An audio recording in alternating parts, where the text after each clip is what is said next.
Dear students, welcome to the series of online lectures of surveying. तो हम आज ये कोशिश करेंगे कि सर्वेइंग में हम लोग क्या चीज़ पढ़ते हैं और सर्वे क्या होता है। So technically speaking, so much of material is available on surveying. तो पहले आपको ये पता होना चाहिए कि सर्वेइंग होता क्या है।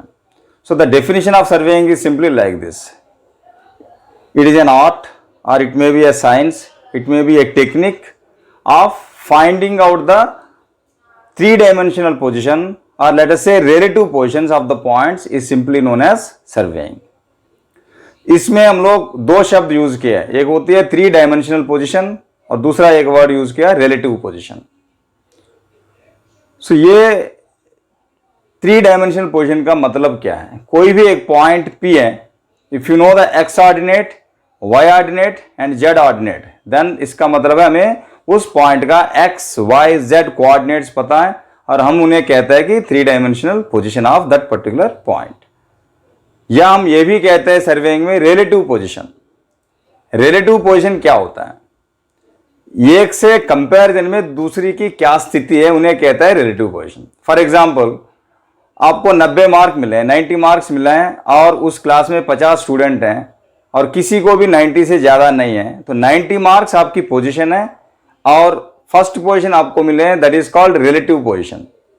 अब दूसरी क्लास में आप थे और आपको मिला ही 90 मार्क्स ही हैं, क्योंकि आपको पोजीशन तो सेम है, लेकिन उस क्लास में 90 से अबव 10 लोगों को मिल गया, तो फिर आपका रिलेटिव पोजीशन क्या हो गया है? 11 नंबर पे आ गया। सो जो मार्क्स आपका सेम है बट आपका पोजीशन बदल गई है, दैट मीन्स आपका रिलेटिव पोजीशन बदल गई है। It happens to the points also, it happens to the points also. So कोई भी एक पॉइंट का हाइट 5 मीटर्स है, तो ये पॉइंट 5 मीटर्स हैं या कम है या ज़्यादा है, that is called relative position. और फॉर एग्जांपल, मेरी हाइट है 5 फीट 10 इंच। ये कहाँ से नाप रहे हैं? You are measuring the height from the point from where I am standing, जहाँ से मेरी हाइट होगा 5 फीट 10 इंच। लेकिन मेरी हाइट जो है, आप ग्राउंड फ्लोर पे जाएंगे, जमीन से नापते आएंगे, तो मेरी हाइट हो सकता है 10 फीट भी हो सकता है। सो दैट मीन्स जिस पॉइंट पे मैं खड़ा हुआ हूं उस पॉइंट से मेरी हाइट नाप रहे हैं, तो मेरी हाइट 5 फीट 10 इंच है, लेकिन उसी मेरी हाइट जो है और कहीं जाके आप नापते जाएंगे तो मेरा हाइट 100 फीट भी हो सकता है, बट वो मेरी रेफरेंस प्लेन उसमें बदल गई है। सो सर्वे में पूरी ये पॉइंट होते हैं, इनका लोकेशन जो होते हैं रिलेटिव पोजीशन के ऊपर डिपेंड होती है। सो कोई भी एक पॉइंट का लोकेशन हमें मेजर करनी है, तो you should be in a position to know two measurements. One is called linear measurement and another is called angular measurements. क्योंकि हम पहले डिस्कस कर रहे थे कि कोऑर्डिनेट्स हमें नापनी है, तो इसमें हमें क्या चाहिए होता है? X ordinate, Y ordinate, Z ordinate, यही है। तो इसका मतलब ये डिस्टेंसेस है। एंड एंगल का भी हमें इसीलिए जरूरत पड़ जाती है कि दो दो लाइन्स के बीच में क्या एंगल होती है। सो जमीन, ये सब पॉइंट्स कहाँ पर होना चाहिए? सर्वेइंग हम लोग ये तो डेफिनेशन दे दिया था, art of finding the relative positions of the points is simply known as surveying. लेकिन ये पॉइंट्स कहाँ पर है? ये पॉइंट्स 3 जगह में हो सकता है। एक हो सकती है कि ये सिर्फ सरफेस ऑफ द अर्थ पे होंगे, या above the surface of the earth हो सकते हैं, या below the surface of the earth हो सकती है। सो जितने भी पॉइंट्स हैं ये सब अर्थ की ऊपर होंगे या सिर्फ एग्जैक्टली अर्थ पे होंगे, that is called on the surface और अबव द सरफेस और बिलो द सरफेस। और इन पॉइंट्स के बीच में डिस्टेंसेस आपको पता होना चाहिए, और पॉइंट के बीच में हाइट क्या होती है, that is called elevation. Height is nothing but vertical distance, length is nothing but horizontal distance. तो हमें डिस्टेंसेस पता होना चाहिए। Again we should know the angles. Angle भी 2 तरह का एंगल होता है, one is called horizontal angle and another is called vertical angle. Horizontal angle क्या होता है? जब आपने एक ट्रायंगल लिया है, तो ट्रायंगल में 3 पॉइंट्स होते हैं। तीनों पॉइंट्स आप एक व्हाइट पेपर पे लिए है, यानी तो A4 साइज शीट पे लिए, तो 3 पॉइंट आपने ज्वाइन कर दिया, तो then you are getting a triangle. But वो जो एंगल्स हम कहते हैं, they are called horizontal angle because all the 3 points are in the same plane.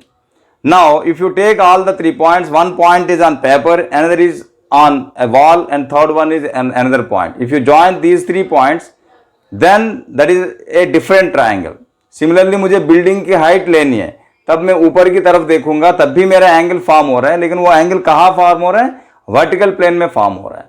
That means आपको जब सर्वेइंग सीखनी है तो एक नॉलेज इस पे भी होना चाहिए भाई लेंथ या लीनियर मेजरमेंट्स क्या होता है और एंगुलर मेजरमेंट्स क्या होता है। जब आप पूरी लीनियर मेजरमेंट्स और एंगुलर मेजरमेंट्स जानते हैं तब भी आप कोई भी पॉइंट का आप लोकेट कर सकते हैं। एंड अनदर थिंग, सर्वेइंग में क्या होता है, the basic aim of a surveying और surveyor is simply to prepare a plan और मैप। एक प्लान बनाना या मैप बनाना यही बेसिक एम होती है। इस प्लान बनाने के लिए क्या चाहिए और इस प्लान से हम लोग क्या क्या चीजें निकाल सकते हैं, these are all the applications है। बट बेसिकली कोई भी सर्वे आप करते हैं, it may be a simple survey और it may be a complicated survey और it may be an advanced survey, but ultimately उस सर्वे से आप क्या निकालते हैं, प्लान या मैप निकालते हैं।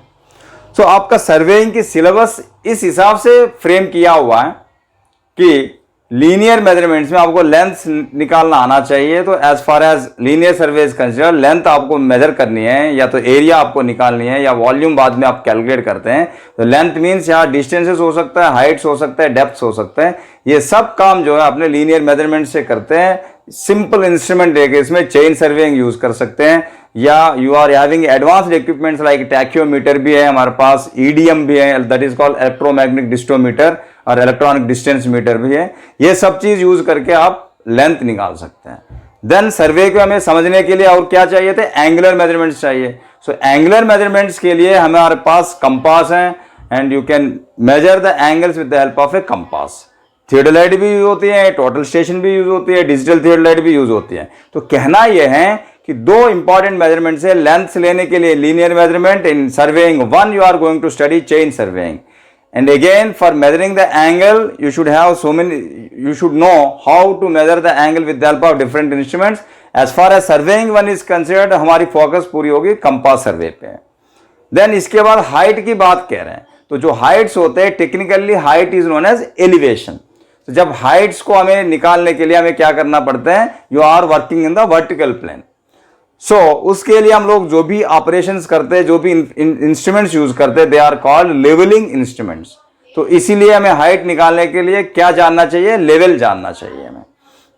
इसके साथ साथ सर्वे में नॉर्मली क्या होता है, हम फील्ड में जाते हैं और फील्ड में काम करते हैं, वो डाटा लेके आता है, फिर आप लैब में या नहीं तो घर पे आप उसकी कैलकुलेशंस करते हैं। बट ऐसी एक मेथड है जिसमें आप फील्ड में काम कर रहे हैं, वही आपका प्लॉटिंग सब काम पूरा हो जाती है, and that is called plane table survey. So इसमें सभी काम हो जाते हैं। So as far as surveying is considered, इसमें हम लोग क्या जानकारी होना चाहिए, you should have a proper knowledge of linear measurements, angular measurements and vertical measurements.